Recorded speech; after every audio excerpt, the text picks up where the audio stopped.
شرور أنفسنا وسيئات أعمالنا من يهده الله فلا مضل له ومن يضلل فلا هادي له أشهد أن لا إله إلا الله وحده لا شريك له وأشهد أن محمدا عبده ورسوله أما بعد Ma'asyiral muslimin wal muslimat, para ulama yang dimuliakan Allah Ta'ala. Saya duduk di sini bukanlah Ustadzina Dr. Safi Riza Masalah Allah Ta'ala, tapi saya adalah orang tua yang dimohon untuk mendampingi beliau. Jadi nanti yang menyampaikan tausiah Ustadzina Dr. Safi Riza yang ini insya Allah sudah maklum untuk kita semua. Dan insya Allah kami sebagai orang tua akan menimba ilmu sesuai dengan keterangan hadis Rasulullah Sallallahu Alaihi Wasallam, ya, bahwasanya kita wajib menuntut ilmu. Para ahli hadis mengatakan riwayatul akabir an sabahin. Orang tua hendaknya menuntut ilmu dari yang masih muda umurnya tapi sudah banyak ilmunya.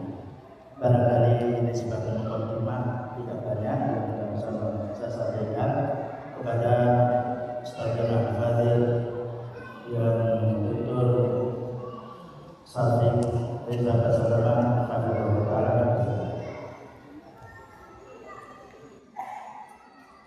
Yang saya hormati para alim ulama, para ustadz, khususnya Ustadzuna Ustadz Aun dan Ustadz Mubarak bin Muallim serta seluruh asatidah yang ada di sini. Yang saya hormati para keluarga ashabul hajah, baik dari keluarga mempelai lelaki ataupun dari mempelai perempuan. Dan yang saya hormati serta saya sayangi semua yang hadir di tempat ini. Assalamualaikum warahmatullahi wabarakatuh. Alhamdulillah alladzi khalaqa fasawwa. Segala puji bagi Allah Jalla Jalaluh. Dia yang menciptakan dan Dia yang menyempurnakan ciptaannya. Kita bisa hadir di tempat ini dengan wujud dan rupa seperti ini, itu dikarenakan Allah yang menciptakan kita. Maka tiada yang pantas untuk dipuja, tiada yang layak untuk disanjung kecuali hanya Dia semata. Allahumma salli wa sallim wa zid wa barik wa an'im ala habibikal mustafa wa nabiyyikal mujtaba nabiyyina wa sayyidina Muhammad. Ya Allah, semoga salawat-Mu, semoga salam, berkah dan nikmat-Mu senantiasa Kau curahkan untuk hamba kekasih-Mu, untuk baginda Nabi kita Muhammad alaihi salatu wassalam, untuk keluarga beliau, untuk istri-istri beliau, untuk putra-putri beliau, dan untuk seluruh sahabat Nabi radhiyallahu ta'ala anhum ajma'in. Amma ba'd. Saya ini grogi mau ceramah sini. Soalnya didampingin sama Ustadz On. Kalau beliau ngomong ini belajarnya yang besar kepada yang kecil, salah sebenarnya. Ini perhatian yang besar kepada yang kecil supaya nggak salah. Jadi kita kalau ngomong ada beliau kan enak, kalau salah, nah salah gitu kan. Harapannya saya seperti itu, dengan adanya Ustadz di sini mudah-mudahan bisa meluruskan saya ngomong. Terus terang saya sampai hilang semua apa yang mau disampaikan. Saya berusaha menyusun kembali. Tapi sebelumnya ana izin minum dulu Ustaz. Ya Allah Ustaz.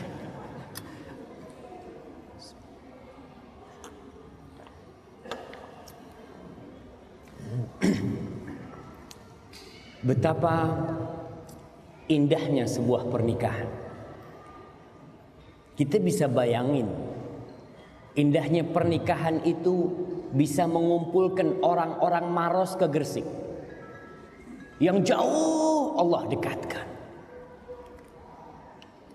Dan betapa buruknya perceraian itu. Kita waktu nikah semua diundang. Tapi ketika perceraian tidak ada yang diundang. Pemberitahuan pun tidak ada. Di situ kita mengetahui bahwa kenapa kita mengumumkan sebuah pernikahan. Kita undang orang-orang untuk datang, untuk bersama-sama mendoakan. Karena harapan dari pernikahan adalah sangat besar sekali. Harapan dari pernikahan bagaimana negeri ini bisa menjadi negeri yang makmur dan sentosa. Itu awalnya dari pernikahan. Kita bisa bayangin Indonesia yang besar ini berasal dari provinsi-provinsi. Provinsi itu berasal dari kota-kota dan kabupaten-kabupaten. Kabupaten itu berasal dari kecamatan-kecamatan, kemudian nanti ke kelurahan, desa, RW, RT, dan akan sampai ke rumah kita. Jadi negeri ini pada hakikatnya berasal dari butiran-butiran keluarga, butiran-butiran orang yang menjalin tali pernikahan. Allah Subhanahu wa taala tatkala berbincang tentang pernikahan, Allah berbincang tentang kebesarannya. Allah mengatakan jalla jalaluhu wa min ayatihi an khalaqa lakum min anfusikum azwaja. Di antara tanda-tanda kebesaran Allah, dan semua tanda-tanda itu besar, Allah ciptakan dari diri kalian pasangan kalian sendiri. Kenapa? Untuk apa seorang menikah? Litaskunu ilaiha, agar dia mendapatkan sakinah, mendapatkan ketentraman, mendapatkan kedamaian. Sebagian orang memiliki rumah yang mewah, memiliki mobil yang jangan ditanya berapa jumlahnya, tapi dia nggak bahagia, nggak tenang hidupnya. Allah jadikan ketenangan itu di istri, di keluarga kita. Litaskunu ilaiha, sakinah. Masalah cinta urusan Allah Jalla Jalaluhu. Yang penting kita jalanin syariatnya. Kita ikutin, cari istri yang soleha, cari istri yang baik agamanya, yang penyayang, yang subur. Begitu pula pihak dari keluarga perempuan mencari menantu yang soleh, yang akhlaknya baik. Cinta nanti. Karena terus terang, kadangkala ada orang menjalin cinta dan kasih sayang sebelum pernikahan, maka akan berakhir dengan murka Allah Jalla Jalaluhu kepada mereka. Menjalin cinta dan kasih sayang sebelum diizinkan oleh Allah Jalla Jalaluhu. Kemarin waktu saya ke Purworejo, subhanallah, itu yang punya rumah cerita. Dia cerita, Ustaz, saya punya keponakan menikah, dia tuh pacaran kalau nggak salah 5 tahun. Menikah 5 hari cerai. 5 hari. Ustaz, besannya belum pulang. Kita nih masih ada di rumah situ, Ustaz. Belum pulang, cerai, Ustaz. Kok bisa seperti itu? Karena itu cinta yang tidak diridhai Allah Subhanahu wa taala. Setelah pernikahan baru jadi halal tuh istri kita. Suami kita jadi halal, pegang tangannya halal, berduaan sama dia, mau naik motor bareng, mau kemana berduaan halal, dan Allah ridhoi. Maka Allah katakan wa ja'ala bainakum mawaddatan wa rahmah. Dia sang pencipta, Rabbus samawati wal ard. Dia yang menjadikan cinta dan kasih sayang antara kalian. Inna fi dzalika laayatin liqaumin yatafakkarun. Di situ ada tanda-tanda kebesaran Allah, tidak untuk semua manusia. Untuk orang yang mau menggunakan pikirannya, yang mau menggunakan hatinya untuk merenungkan kejadian itu, subhanallah. Ma'asyiral ikhwah rahimakumullah, khususnya mempelai lelaki Novaldi. Ya, Masya Allah, barakallahu laka wa baraka alaika wa jama'a bainakuma fi khair. Dan mempelai wanita yang bernama Dewi Siti siapa? Lestari, Masya Allah. Mudah-mudahan keduanya ini mendapatkan rahmat dari Allah Subhanahu wa taala. Nasihat ini bukan hanya untuk keduanya, tapi untuk yang menyampaikan dan untuk semua yang sudah menikah. Karena banyak dari rumah tangga yang sudah kosong dari cinta dan kasih sayang. Banyak rumah tangga yang sudah sampai ke titik pertahanan terakhir. Banyak suami istri ini udah mau pisah cuma gara-gara anak nggak bisa. Dia mengatakan, ya Allah Ustaz, kalau bukan anak udah anak tinggalin tuh istri anak. Si istri pun sama bilang, kalau bukan karena anak udah anak jauhin tuh suami kayak gitu. Itu banyak terjadi. Terus apa artinya rumah tangga yang seperti itu? Tatkala kita tidur satu rumah, kita berada di bawah satu atap, tapi yang ada hati yang saling bermusuhan. Berarti ada yang salah di dalam pernikahan kita. Ada yang kurang tepat ketika kita menjalani kehidupan rumah tangga. Untuk para suami ingat, istri kita itu bukan bidadari. Kadangkala ketika kita mau menikah dengan seorang wanita, bayangan kita nih semua yang indah-indah dari pernikahan. Tapi tatkala menikah, ternyata dia ketahui istrinya nggak bisa masak, istrinya kurang bisa bersolek, istrinya kurang bisa merapikan rumah, istrinya kurang bisa ngurusin anak. Dia akan mendapati kekurangan-kekurangan istrinya. Tapi apa kata Allah Jalla Jalaluhu kepada para lelaki ini, yang dia senantiasa mengaku lebih baik daripada wanita? Iya, Allah Jalla Jalaluhu mengatakan kepada kita semuanya, wa'ashiruhunna bil ma'ruf. Pergauli istri-istri kalian dengan cara yang ma'ruf, dengan cara yang patut, dengan cara yang baik, dengan cara yang sesuai. Fa in karihtumuhun, kalau kau benci sama istrimu, subhanallah, Allah berbicara bagaimana kalau kita benci sama istri kita. Kalau cinta aman, ini bicara tentang benci. Apakah kita disuruh menceraikan istri-istri kita? Fa in karihtumuhun, enggak. Allah mengajarkan kepada kita untuk memandang lebih jauh ke depan. Enggak gampang-gampang menceraikan wanita. Allah mengatakan fa'asa an takrahu syai'an wa yaj'alallahu fihi khairan katsira. Bisa jadi yang kalian benci itu ternyata di balik itu Allah menjadikan kebaikan yang banyak sekali. Maka kekurangan istri kita jangan dipandang kekurangan. Dia tuh banyak kekurangan, sebagaimana kita banyak kekurangan kita. Rasul sallallahu alaihi wasallam mengatakan la yafraq mu'minun mu'mina. Enggak boleh itu seorang lelaki membenci kebangetan kepada istrinya yang beriman. Sama-sama mukminah nih, enggak boleh saling benci. Apa kata Rasul sallallahu alaihi wasallam? In kariha minha khuluqan radiya minha akhar. Kalau ada perilaku istrinya yang tidak dia sukai, pasti ada. Karena dia manusia. Kita ini manusia yang punya kekurangan. Kita berusaha untuk sempurna, tapi udah kita kurang memang diciptakan. Wa khuliqal insanu dha'ifa. Manusia diciptakan lemah. Kalau ada perilaku dari istrinya yang tidak dia sukai, Rasul sallallahu alaihi wasallam menyuruh kita memandang kepada sisi positif dia. Bukankah ada kebaikan-kebaikan dia? Yang kalau kita lihat ya, kenapa kita datang ke rumah tuh mertua, kita melamar itu perempuan, diterima, kita nikahin, kita bawa pulang, pasti ada kelebihan di istri kita tuh. Maka jangan memandang kepada keburukan. Kalau keburukan ada, tapi jangan dipandang. Begitulah rumah tangga bisa berjalan bersama-sama.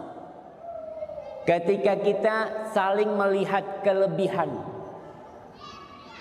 Nih ibu-ibu dengar ini juga nih. Pernah ada seorang wanita yang ngomong sama istrinya. Ini mungkin permisalan, tapi bisa jadi kejadian nyata. Dia ngomong sama suaminya nih wanita, "Mas, kita kan udah nikah lama nih mas. Bagaimana kalau kita saling menyebutkan kekurangan supaya bisa memperbaiki? Ya silahkan, kata suami. Ini Mas, saya kasih kertas kosong. Mas tulis, ini kertas saya tulis. Nulis nih.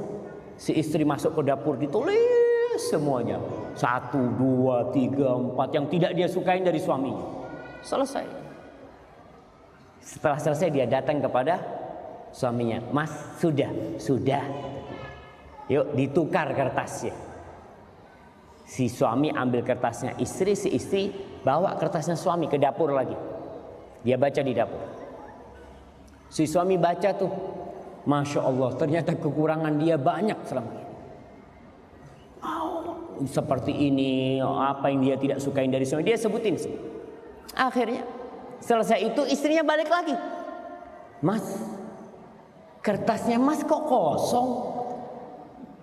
Nggak ada tulisannya. Apa kata suaminya? Dek, aku menerima engkau apa adanya. Apa adanya. Suami itu harus seperti itu. Jangan suka mempretelin kesalahan istrinya. Kau gitu, kau ini, kau itu. Jangan. Tugasnya kau itu apa di rumah itu? Perbaiki kesalahan itu. Allah Jalla Jalaluh mengatakan di dalam Al-Quranul Karim, Ar-rijalu qawwamuna 'alan nisa.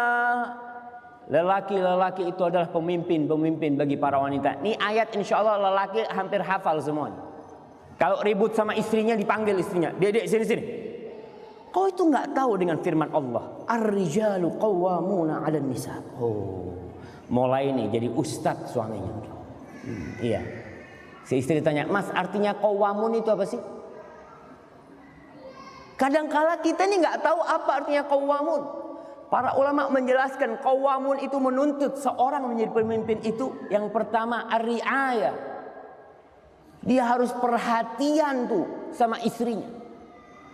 Seorang suami yang tidak memberikan perhatian kepada istrinya, seorang pemimpin, seorang presiden, gubernur, bupati yang tidak perhatian sama rakyatnya nggak bakal suka. Kau pun sebagai suami pemimpin, kalau kau tidak memperhatikan istrimu, nggak bakal suka istrimu. Sampai ada istri jenderal yang ngomong sama saya ketika kita umrah haji. Dia cerita, Ustaz, kalau dari sisi materi jangan ditanya. Suami kami ini sudah memberikan segalanya kepada kami. Tapi yang kita butuhkan bukan hanya duit, Ustaz. Kita butuh perhatian. Nah, para suami harus memperhatikan istri.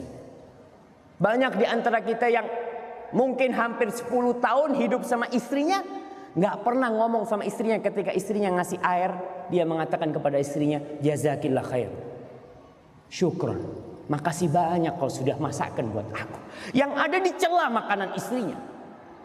Ketika tehnya kemanisan, apaan nih kemanisan? Nggak ada ngomong jazakillah khairan, makasih banyak kau sudah bikinkan ini. Rasulullah SAW mengatakan, la yashkurullah man la yashkurun nas. Nggak bersyukur kepada Allah orang yang nggak terima kasih sama manusia. Orang yang paling baik, yang paling banyak kebaikannya sama kita nih suami, istri kita. Kasih perhatian. Pagi-pagi mau berangkat kerja, baju udah disetrikain, udah siap. Sarapan udah dibikinin, teh udah siap.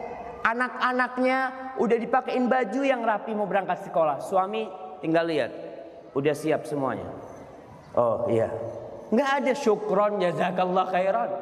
Yang ada marah-marah, tuh anak kok masih belum mandi. Subhanallah. Yang udah mandi kenapa kau nggak katakan syukron kepada istrimu? Betul. Qawwamuna 'alan nisa, menuntut suami untuk memberikan perhatian kepada istri. Berikan perhatian, berikan pujian, berikan sanjungan kepada istri kita. Karena dia tuh manusia, bukan boneka. Dia memiliki hati dan jiwa yang kita harus puaskan jiwa dan hati dia dengan kata-kata yang indah. Kemudian yang kedua, al-himayah. Pemimpin dituntut untuk melindungi istrinya. Melindungi dari apa? Yang pertama, melindungi dari diri dia sendiri. Melindungi dari tangan dia. Nggak gampang-gampang dia mukul istrinya. Tuh istrimu tuh. Kalau dikasih amanat sama orang tua hanya dengan mengatakan gabil tuh nikah atau tazwijah bil mahril madhkur, kau harus lindungin dia.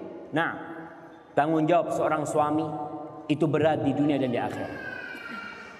Dan perlindungan yang paling agung, yang paling mulia yang harus diberikan oleh suami kepada istrinya adalah melindungi istrinya dari api neraka. Bukan dari lapar, bukan dari perampok, bukan dari panas, bukan dari dingin, tapi dari api neraka. Yang kebanyakan suami lupa dari perlindungan yang seharusnya dia berikan. Bahkan istrinya diantarkan ke dalam neraka sama suami. Dibawa menuju neraka sama suami. Allah Jalla Jalla mengatakan, ya ayyuhalladzina amanu, wahai orang-orang yang beriman. Hanya yang beriman yang dipanggil. Apa kata Allah? Qu anfusakum wa ahlikum nara.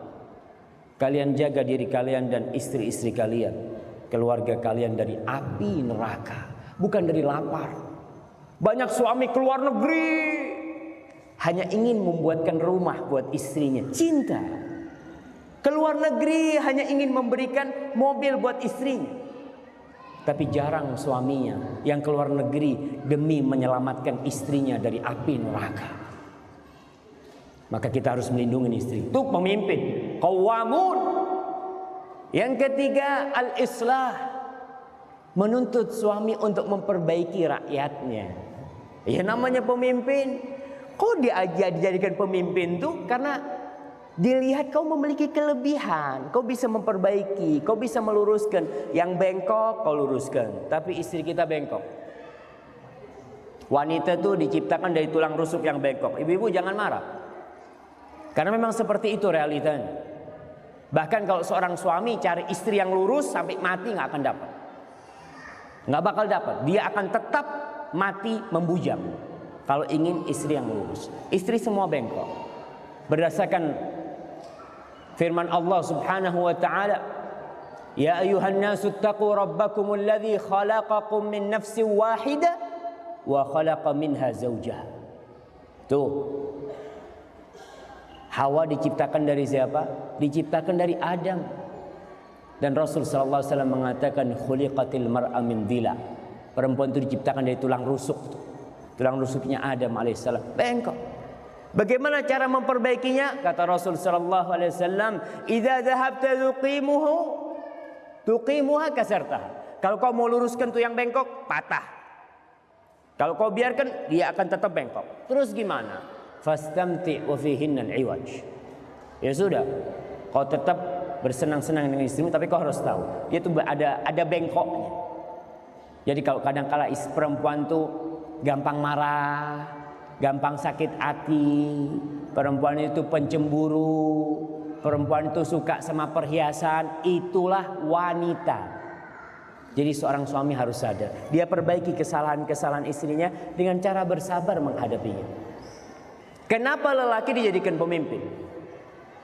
Allah Subhanahu wa taala mengatakan bima faddalallahu ba'dahum 'ala ba'din wa bima anfaqu min amwalihim. Karena dua. Kita ini lelaki ini dijadikan pemimpin karena dua hal, karena Allah memberikan kelebihan kepada kita. Kita bisa memimpin. Hak cerai ada di tangan siapa? Hak cerai di tangan siapa, jemaah? Tangan suami, tangan lelaki. Allah berikan itu karena Allah tahu dengan ciptaan lelaki ini. Kalau diberikan kepada perempuan hak cerai itu, insya Allah nggak ada yang punya istri. Itu perempuan sedikit sakit hati, umpamanya dia punya hak cerai, biasanya dia kan kalau sakit hati sama suaminya nangis gitu kan. Ketika istri punya hak cerai, hak menceraikan ya, perempuan bisa gugat cerai. Ya. Tapi hak menceraikan itu ada di tangan suami. Kalau istri bisa, dia sakit hati sama suaminya, "Mas, sudah mas kau pulang ke rumah orang tuamu. Aku sudah menceraikan engkau." Masya Allah. Sedikit sakit hati menceraikan. Suami berpikir panjang, nggak gampang-gampang dia menceraikan. Itu suami yang beneran. Allah kasih kelebihan kepada lelaki itu. Wa bima anfaqu min amwalihim. Dan Allah kasih hak memimpin kepada suami karena suami punya kewajiban memberikan nafkah. Ibu-ibu, Ibu-ibu dengerin. Ibu-ibu itu tidak punya kewajiban 1% pun untuk cari nafkah. Nggak punya. Wah Ustaz, ini termasuk diskriminasi kata dia. Masa perempuan nggak boleh kerja? Bukan nggak boleh kerja. Kita katakan kewajiban memberikan nafkah di dalam Islam itu 100% kewajiban suami. Mungkin kita berpikir enak banget suami seperti itu. Enggak, yang enak ibu-ibu. Yang enak itu ibu-ibu sebenarnya. Tapi sebagian wanita ini udah rusak nih. Udah rusak pemikirannya. Ia terpengaruh dengan budaya barat. Gimana di barat itu? Ana cerita. Ada seorang syekh dari Saudi sana berangkat ke tempat air terjun yang besar tuh, Niagara. Di Amerika sana ada air terjun yang besar. Dia nonton itu. Dia kepingin tahu melihat kebesaran Allah dengan pakaian gamisnya, dengan surban. Ya banyak yang nonton orang-orang barat, perempuan-perempuan, cewek-cewek di sana. Dilihat nih ada yang paling aneh nih pakaiannya. Sama cewek-cewek barat yang pakaiannya mini-mini dipanggil tuh, "You come here." Kata saya, "Hah? Iya." Tanya, "Ente dari mana?" katanya. "Dari Arab sana." "Iya, dari negeri Islam," kata dia. Masya Allah. Apa kata perempuan-perempuan itu? "Kita dengar kalau perempuan-perempuan di sana itu dizolimin. Nggak boleh keluar rumah, nggak boleh kerja," kata dia. Oh, kata syekh ini, "Ente salah informasi." Loh kok bisa salah informasi? Ente salah dapat informasi. Perempuan-perempuan di tempat kita tuh, mereka adalah ratu-ratu permaisuri kita. Kita ini budaknya mereka. Lelaki di sana itu budaknya perempuan. Kita tuh kerja dari pagi sampai sore. Untuk siapa? Untuk dia. Kita dapat duit, kita bangun rumah buat dia. Kita kerja bisa beli mobil buat siapa? Buat dia. Buat anak dia. Kita di situ budaknya para perempuan. Kata dia, benar kata dia. Iya. Apa kata orang barat itu? Kata orang Amerika itu, kalau ada di sini nih, kalau ada di negeri ini lelaki yang seperti itu, aku cium kakinya. Karena di barat itu perempuan disuruh kerja juga untuk membiayai kehidupannya. Seakan-akan hidupnya masing-masing. Si istri mau beli HP, ya kok kerja, cari. Kalau dalam Islam istrinya, "Mas saya kepingin HP mas, mas kan punya duit." Siapa yang membelikan? Suaminya. Tapi di barat istrinya kepingin mobil, ya kau cari kerja sana, dapat duit, beli mobil. Subhanallah. Tapi ini dipandang oleh sebagian wanita kemunduran. Bukan, itu kemuliaan.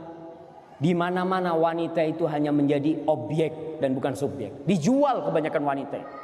Ketika harus bekerja di depan jalan, di toko ngomongnya, "Ustaz, jadi wanita nggak bekerja?" Wanita itu wajib bekerja. Wanita itu ingat, wanita itu wajib bekerja. Saya mau tanya, ibu kita yang di rumah sebagai ibu rumah tangga, bekerja apa nggak bekerja? Apa ibu kita tuh duduk-duduk di rumah dari pagi sampai sore? Nggak bakal jadi orang kita nih. Kalau ibu kita nggak kerja di rumah, kerja dia di rumah. Bahkan ibu kita itu bekerja lebih banyak pekerjaannya daripada lelaki. Wanita itu, istri itu bekerja lebih banyak daripada lelaki. Lelaki kerja 8 jam pulang. Wanita bekerja 24 jam dia bekerja. Kemudian ada orang mengatakan perempuan yang di rumah itu tidak bekerja, haram kau mengatakan itu. Bohong. Ini termasuk pembodohan kepada publik. Ketika kau katakan ibunya presiden-presiden tidak bekerja, yang hanya menjadi ibu rumah tangga, kau katakan tidak bekerja, itu satu pembodohan kepada publik. Mereka bekerja dari pagi sampai pagi lagi. Mereka tidak pernah libur.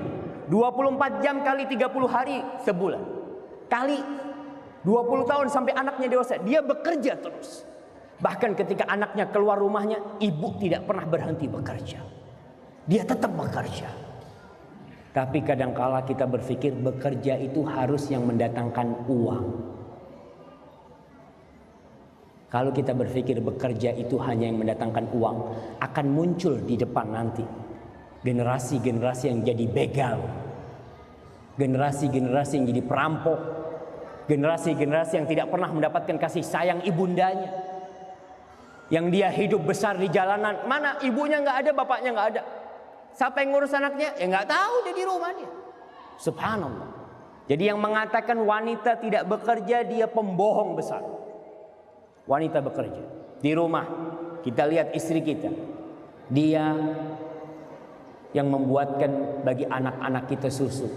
Dia yang ngajarin anak kita alif, ba, ta, sa. Ngajarin anak kita berdiri, ngajarin anak kita ngomong. Ketika anak-anak pulang sekolah, istri kita ngajarin dia, masakin buat kita, jagain anak-anak. Apa itu bukan pekerjaan? Kau bilang itu bukan pekerjaan? Ya, itu pekerjaan, nggak dapat duit. Maka dari itu suami nih, ini yang jadi masalah. Banyak suami yang nggak benar ngasih nafkah sama istrinya. Wajib kita ngasih nafkah pada istri kita. Dia di situ ngurusin anak kita, ngurusin rumah kita. Maka kewajiban memberikan nafkah 100% itu kewajiban suami. Ustaz, kalau suaminya nggak mampu gimana? Ya silahkan mau dibantu suaminya umpamanya. Karena ada di antara sahabat Nabi Ibnu Mas'ud. Ibnu Mas'ud ini bukan orang kaya, dia miskin. Istrinya pandai membuat tenunan, anyam-anyaman gitu ya. Istrinya itu kalau dapat dia jual buat makan, nggak apa-apa. Jadi perempuan bekerja selama dalam koridor yang syar'i dan memperhatikan tugas wajib dia sebagai ibu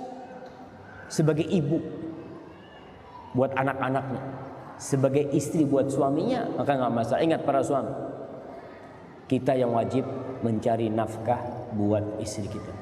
Ini adalah ajaran Islam, memuliakan Islam. Islam memuliakan para wanita. Kemudian untuk para wanita, ingatlah, setelah ada prosesi akad nikah, seorang anak perempuan yang awalnya berkewajiban mendahulukan orang tuanya di atas semua manusia yang hidup nih, dia harus mendahulukan bapak ibundanya. Maka tatkala dia menikah, yang menjadi orang pertama yang harus dia taati adalah suaminya.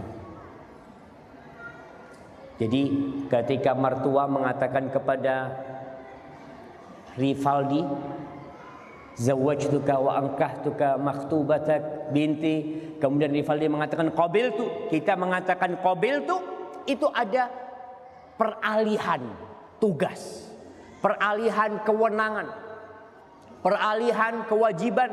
Dengan kita mengatakan gabiltu, aku terima. Orang mengatakan, Ustaz enak jadi anak laki. Enak gak enak? Enak gak enak? Karena tanggung jawabnya besar. Jadi anak perempuan ya enak gak enak juga, semuanya sama kehidupannya. Cuma mertua perempuan, mertua orang anak perempuan ini harus sadar bahwa dia sudah menyerahkan putrinya kepada orang lain. Dia sudah serahkan. Dan perjanjian itu Allah sebut wa akhadna minkum mitsaqan ghalidha. Itu perjanjian yang sangat besar, yang sangat berat sekali, nggak main-main perjanjian itu. Maka si suami nanti akan dimintai pertanggungjawaban oleh Allah. Apa kau ajarin istrimu? Apa kau suruh dia sholat? Macam-macam. Itu tugasnya suami ketika sudah dialihkan kepada suami. Maka perempuan kalau ada dua perintah, bapaknya nyuruh dan suaminya nyuruh, mana yang harus ditaatin? Perintahnya siapa? Perintah suaminya. Ketika bapaknya marah, nak, kau sejak menikah kau nggak nurut sama aku? Loh, bapak kan sudah nyerahkan aku sama dia. Bapak yang nyerahkan, betul. Bapak mengatakan zawwajtu, aku mau serahkan kau. Maka seorang mertua harus sadar bahwasanya dia telah menyerahkan anaknya kepada dia. Maka jangan main-main menyerahkan putri kita kepada sembarang orang, jangan. Hasan al-Basri ketika ditanya ada seorang yang mau menikahkan putrinya. Kata Hasan al-Basri mengatakan kepada dia, la tuzawwij ibnataka illa min taqi. Jangan kau kawinkan putrimu kecuali kepada orang yang bertakwa. Kenapa? Kok kita disuruh mencari menantu yang bertakwa? Kata Hasan al-Basri, in ahabbaha akramaha wa in karihaha lam yadhlimha. Kata Hasan al-Basri, orang yang bertakwa itu kalau cinta sama istrinya, istrinya akan dihormatin. Kalau dia nggak suka sama istrinya, istrinya tidak akan dizalimi. Walaupun dia nggak suka sama istrinya, dia ingat dengan hadis Rasul Sallallahu Alaihi Wasallam, nggak boleh membenci, nggak boleh zalim, maka dia tidak akan menzalimi istrinya. Maka seorang wanita ketika bapaknya nyuruh, nak kau ke rumah ya, umpamanya nih, sekarang si suami mengatakan kepada istrinya, enggak, kau jangan keluar, aku butuh sama engkau. Siapa yang harus ditaatin? Ingat ibu-ibu, suaminya, dan minta maaf sama bapaknya. Pak, minta maaf Pak, suamiku ada perlu, jadi aku nggak bisa keluar. Selesai. Kemudian seorang wanita ketika menikah harus sadar bahwa suami yang akan dia hadapin itu adalah orang yang tidak ada hubungan apa-apa sama dia sebelumnya. Yang suami tidak akan cinta seperti cinta orang tua kepada dia. Yang suami tidak akan menyayangi dia seperti penyayangan orang tua kepada dia. Beda nih orang lain nih. Kalau orang tua cintanya sampai kiamat tetap akan cinta sama anak-anaknya insya Allah. Tapi suami tidak. Maka ingat para wanita, apabila ada masalah di rumah, yang insya Allah semua rumah tangga itu mengalami masalah. Karena masalah di rumah tangga itu seperti garam. Kalau nggak ada nggak enak. Kalau kebanyakan rusak. Tapi kalau garamnya pas, masya Allah. Ada masalah sedikit, ribut sedikit, terus berbaikan, kayak kemanten baru lagi. Yang awalnya ribut-ribut, kemudian deket-deketan, masya Allah. Permasalahan pasti ada. Ketika ada permasalahan, ibu-ibu jangan gampang-gampang laporan ke orang tua. Suaminya mungkin ngomong agak kasar, telepon sama bapaknya, Pak, suamiku kayak gini. Si bapaknya marah, mana suamimu? Aku mau ngomong, salah nih bapaknya juga. Ngomong bapaknya, nak itu suamimu nak, kau jaga, kau perbaiki suamimu. Insya Allah lelaki ini jamaah, walaupun dia gagah perkasa, tapi bisa tunduk sama perempuan. Kalau perempuan itu pinter ngopeni suaminya. Kita lihat singa, singa itu binatang buas. Tapi kok bisa singa itu dipanggil gini? Datang singa aja mah duduk sama kita karena kita bisa ngopeni itu singa. Jadi ibu-ibu kalau punya suami yang kasar, ya diopeni kayak ngopeni singa. Insya Allah suami yang kasar itu bisa diluruskan. Kalau tidak, akan cepat terjadi perceraian. Setiap kali ada masalah, anak telepon sama orang tuanya, orang tua itu nggak tahan. Anaknya dizolimin itu nggak tahan orang tua. Bahkan dia akan ngomong, sudah bapak besok ke sana. Waduh, besok ke sana si suaminya, kau itu aku kasih anak bukan untuk dimarah-marahin ya. Kok kau kasih anak tuh supaya dirawat, disayangin, dicintain. Nggak tahu kalau di situ ada masalah, itu wajar di rumah tangga, itu wajar, lumrah. Aneh kalau rumah tangga nggak ada masalah. Kalau satu rumah tangga nggak ada masalah, antum cepat telepon polisi, mungkin sudah mati keduanya. Karena rumah itu sepi, nggak ada orang keluar apa, ada masalah jemaah. Seorang syekh di Jeddah dia cerita, nih ini pelajaran buat para wanita. Bagaimana dia harus kuat, tabah menghadapi permasalahan rumah tangga. Kebanyakan wanita itu dipersiapkan diri untuk menghadapi urusan dunia, tapi tidak dipersiapkan diri untuk menghadapi suaminya, menghadapi anak-anaknya. Anak-anaknya bandel sedikit sudah gak kuat, suaminya ngomongnya kasar sedikit udah mau pergi. Seorang syekh cerita, di kota Jeddah sana ada seorang lelaki yang lagi ribut di rumah sama istrinya. Lagi ribut, panas nih, sampai si suami angkat tangan menampar istrinya. Ingat, orang yang pernah menampar wajah istrinya taubat sama Allah Subhanahu wa taala, karena haram hukumnya menampar istri. Rasul sallallahu alaihi wasallam ketika ditanya tentang hak wanita, apa kata Nabi alaihi salatu wasallam? Wala tadribil wajha wala tuqabbih. Kau jangan memukul wajah istrimu dan jangan menjelek-jelekkan istrimu. Nggak boleh suami, oh istriku kayak gini, kayak gitu, nggak boleh. Mukul wajahnya haram hukum. Akhirnya karena ribut biasa, suami lagi ribut, ibu-ibu makanya kalau suaminya lagi marah, istri jangan jawab. Kalau jawab, habis. Suami ini lagi panas nih, kayak ombak naik, tsunami. Bagaimanapun dahsyatnya akan berlalu.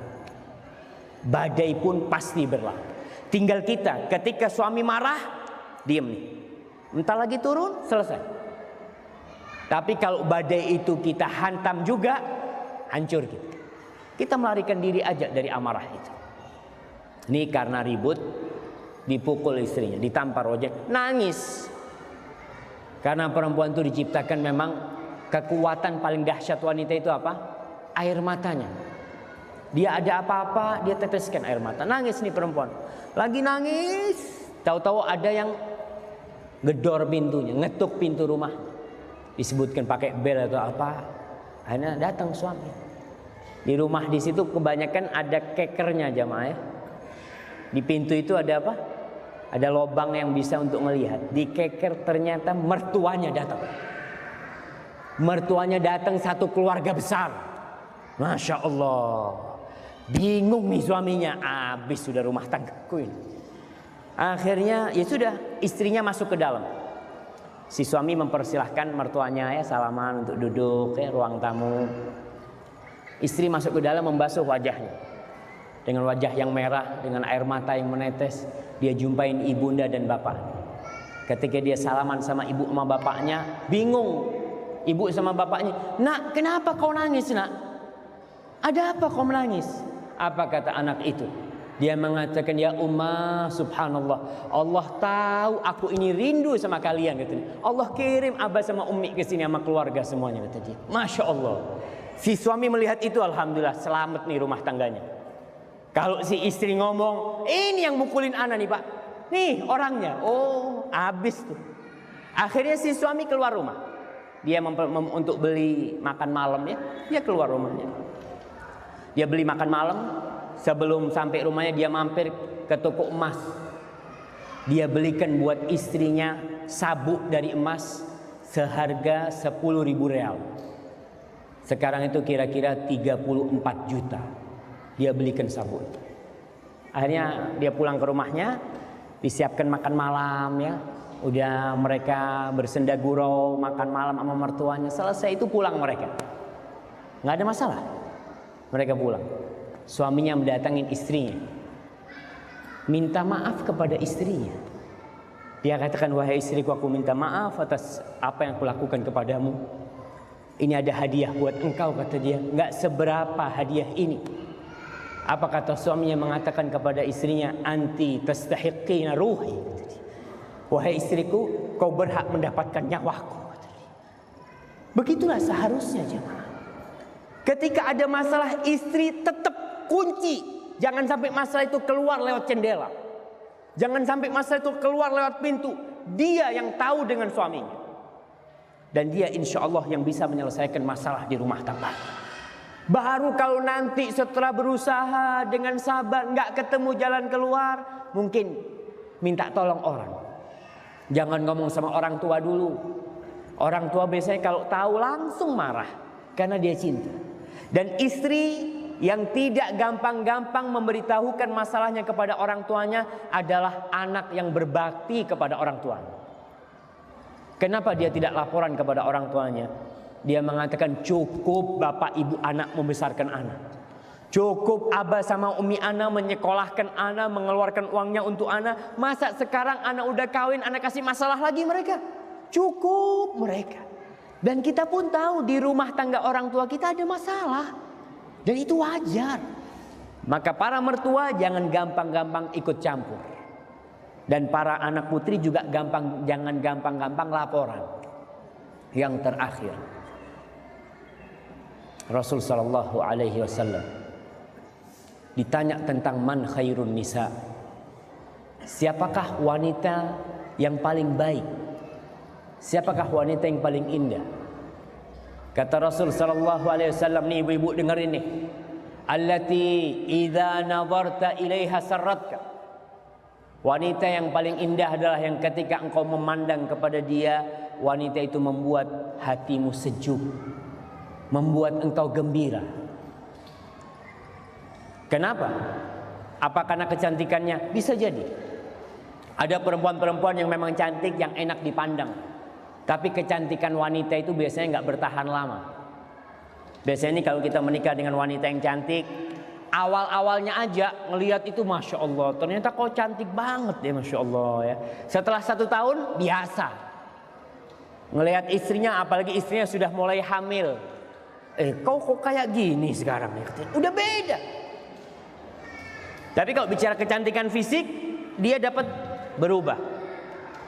Dengan cara berlalunya tahun, yang awalnya menyenangkan hati, akhirnya tidak menyenangkan hati. Para ulama yang kedua, pendapat kedua menyatakan bahwasanya yang disebut menyenangkan hati adalah wanita yang bisa mengambil hati suaminya dengan bersolek ya. Ketika suaminya datang ke rumahnya, siapa yang bukain pintu? Istrinya dibukain. Assalamualaikum, waalaikumsalam. Masya Allah, istrinya dengan dandanannya ya, dengan parfumnya. Suami ngelihat, Masya Allah, lupa dengan semua yang di luar itu dia. Dia ngelihat istrinya. Tapi kadang-kala ada laki masuk rumahnya, Assalamualaikum, Assalamualaikum. Mana nih bini? Ternyata di dapur lagi motongin bawang. Motongin bawang. Udah datang kau, kata dia, sama pisaunya gitu. Ini istri, mungkin suaminya ingin dipotongin sama pisau itu. Jangan taruh tuh. Ketika lagi goreng-goreng, suaminya datang, matikan tuh apinya. Datengin suaminya, Bang afwan bang, anak tadi lagi masak nggak kedengeran. Bukan dengar, bang udah datang ya. Suaminya mau digoreng sama dia. Jangan tinggalin. Pakaiannya kalau suami datang siap-siap. Ibu-ibu udah tahu, suaminya pulang nih jam berapa. Oh jam sekian, udah jam segitu rumah udah selesai dengan pakaian yang rapi, bukain pintu. Jangan sampai yang membukakan pintu itu pembantu. Jangan sampai. Kadang-kala suami ini di luar ya, lagi ada masalah. Kan kata Rasulullah SAW, kalau lelaki itu melihat sesuatu yang membangkitkan syahwatnya, suruh kemana sama Nabi? Suruh pulang ke rumahnya. Irji ilaiha, kau jumpain istrimu. Yang ada di perempuan itu sama yang ada di istrimu sama. Gimana kalau suami datang ke rumah ya, buka pintu, ternyata pembantu yang ada. Ibu kemana? Nggak tahu ibu kemana. Waduh. Itu istri-istri yang berbahaya seperti itu. Maka tolong, ketika suami datang, istri sudah diutuh. Kalau ingin rumah tangganya berbahagia, kalau ingin anak-anak kita menjadi orang-orang yang soleh. Kemudian kata Rasul sallallahu alaihi wasallam, wa idza amartaha ata'atka. Kalau disuruh istri itu taat sama suaminya. Jangan bantah sama suami. Suaminya ngomong umpamanya, "Dek, bikinin teh ya." Nggak perlu istri bertanya, "Mas, sunnah apa wajib?" Ini teh sunnah apa wajib, kata dia. Lakukan sudah. Perintahnya suami itu lakukan kalau mampu. Jadi istri itu wajib taat sama suaminya selama dalam hal-hal yang ma'ruf, yang baik. Selama tidak bertentangan dengan fitrahnya. Kalau seorang suami ngomong, "Dek, itu mobil pecah bannya, tolong diganti ya." Wajib taat? Nggak wajib dia taat. Tuh udah nggak sama fitrah dia. Genteng bocor, suaminya lagi di rumah nih. "Oh, dek, netes nih. Kau pinjem tetangga sama tetangga tuh, tolong dibetulin gentengnya." Harus taat? Nggak taat yang seperti itu. Itu bukan fitrahnya dia. Masa istri suruh nganu genteng sama dia? Baik, tapi ketika suaminya minta sesuatu yang baik, taati. Wa idza ghibta anha hafizatka fi malika wa farjiha. Kata Rasul sallallahu alaihi wasallam, apabila engkau sedang tidak di rumah, istrimu akan menjaga kehormatan dirinya dan menjaga hartamu, menjaga keluargamu. Nih wanita yang paling baik. Rasul sallallahu alaihi wasallam pernah ditanya oleh para sahabat. Ustaz, ini terakhir Ustaz ya, insyaallah. Ana lihat sudah mulai ngantuk-ngantuk. Rasul SAW pernah ditanya tentang harta yang paling mulia. Kita ini sekarang pagi sampai sore cari harta, malam pun cari harta. Banyak perempuan cari harta, sibuk cari harta. Rasulullah SAW ditanya tentang afdalul amwal, harta yang paling mulia itu apa? Kata Rasul sallallahu alaihi wasallam, yang pertama, qalbun syakir, hati yang bersyukur. Kalau suami istri saling bersyukur, saya bersyukur dapat engkau, kau bersyukur dapat anak, masya Allah. Hati yang mensyukuri ini benar-benar dia mendapatkan harta yang paling mulia. Yang kedua, walisanun dzakir, dan lidah yang berzikir. Yang ketiga, wa zaujatun mu'minatun tu'inuhu ala imanih, wa fi riwayatin tu'inuhu ala amril akhirah. Kata Rasul SAW, yang ketiga ini istri yang beriman, yang membantu suaminya dalam urusan akhirat, yang membantu suaminya untuk beriman, bukan membantu suaminya beli mobil, bukan membantu suaminya bikin rumah, karena semua yang ada di muka bumi ini akan hancur dan sirna. Semuanya. Kita kalau jalan tuh, mau di mana aja, di kota-kota besar di Jakarta, coba bayangin nanti. Suatu saat gedung-gedung ini akan rata dengan tanah. Suatu saat mobil-mobil yang berjejeran itu akan hancur, lebur, menjadi debu. Harta-harta yang ditumpuk, bank-bank yang penuh dengan uang akan hancur dengan tanah. Di situ kita akan tahu bahwa dunia ini tidak ada artinya.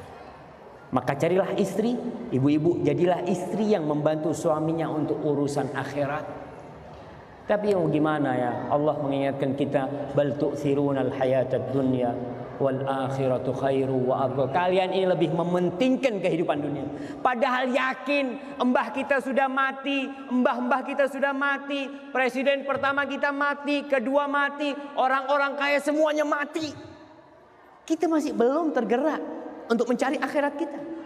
Maka carilah, dan saya nasihatkan kepada semua wanita di sini, khususnya kepada Mbak Dewi, Siti Dewi Lestari, untuk bisa membantu suaminya menegakkan keimanan di rumah tangganya, menciptakan anak-anak generasi Islam yang dapat membangkitkan kelaknya kesejahteraan umat manusia sebagaimana yang diinginkan oleh Allah dan Rasulnya, dengan cara membantu suaminya untuk urusan akhirat. Dan semua wanita yang ada di sini, hadza wallahu a'lam bissawab. Apabila benar yang saya sampaikan itu dari Allah Subhanahu wa taala, kalau ada yang salah dan kurang berkenan itu dari diri saya sendiri. Dan saya berterima kasih banyak kepada semua yang hadir di sini, khususnya sahibul hajah Bapak Nasri dan besan semuanya, dan kepada ustaz-ustaz yang ada di sini. Wassallallahu ala nabiyyina Muhammadin wa ala alihi wa sahbihi wasallam. Jazakumullah.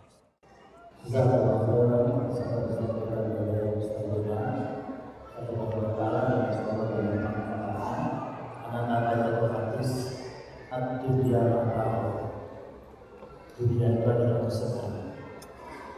Maka dia mengatakan, wa khairu mata'ila al-mar'atu. Jadi dunia itu tidak, tapi kita bisa mengalahkan keindahannya wanita yang soleh. Kayak ibu utama untuk jadi Siti Lestari, diharapkan mudah-mudahan kita menjadi wanita yang soleh. Karena wanita yang soleh dimanapun suatu berada, naik pesawat pun ibarat itu dia akan lari ke samping, walaupun tidak ada yang dia akan. Jadi kebaikan yang kedua